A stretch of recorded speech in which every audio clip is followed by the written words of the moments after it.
Бисмиллах, я дедуец. Я вот замечаю в последнее время, когда я говорю «я дедуец», или некоторые из дедуйцев говорят, что они дедуйцы, люди начинают говорить: ой, нету такой национальности, вы аварцы. Субханаллах. Зачем нас перечислять к той нации, из которой мы не являемся? Я это понимаю равносильно тому, что вы же помните недавно, когда некоторые из дагестанцев говорили «я русский», вы же возмущались. Вы же говорили, как может дагестанец сказать, что он русский? То есть человек перечислил себя к той нации, к тому народу, которому он не является. То же самое, если дедуец говорит, что он аварец, он перечисляет себя к другому народу, не из которого он является. Посланник Аллаха, саллаллаху алейхи вассалям, говорит, смысл хадиса: если человек причисляет себя не к тому отцу, которого он его является отцом, да, он совершает неверие. То есть, это подразумевается, что он тяжесть греха. А что уже говорит, когда человек причисляет себя вообще к другому народу, которому он не является? Из-за этого дедуец всегда останется дедуйцем. Никак он не может стать аварцем. Аварцы аварцами останутся. Даргинцы даргинцами и так далее. Но ни в коем случае это не вопрос национализма. Мы знаем в шариате, хукм, те, кто придерживается за свою нацию. Из-за этого мы всего лишь говорим, что мы народ, дедуйцы, а не аварцы. Пора уже это понимать и принимать. Почему? Потому что испокон веков мы были дедуйцами. Вдруг мы не можем же из-за того, что в каком-то году это Даниэлов или Даниэл, как его, захотел, чтобы мы стали аварцами. Нет. Мы дедуйцами были, дедуйцами останемся, иншаллах. Бисмиллах. Вчера я выложил видео, в котором говорю, к какому народу я отношусь, а к какому народу я не отношусь.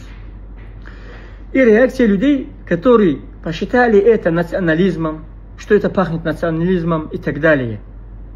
Меня, конечно, удивило, когда некоторые люди, которые себя причисляют обладающим знания или там религиозными деятелями, что они это расценили как национализм. И чтобы эти люди не впали в грех, я сейчас далее выложу шейха Абдуллаха Абу Амира ад-Дагестани, где он приводит из книги имама аш-Шафии, как имам Шафии дал этому термину разъяснение. Как она понимается в шариате? Что такое в шариате национализм? Далее слушайте.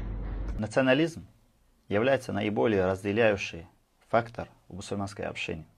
И хотя большинство мусульман согласны с тем, что национализм является опровергаемым исламским взглядом, но при этом они попадаются в какие-то проявления национализма.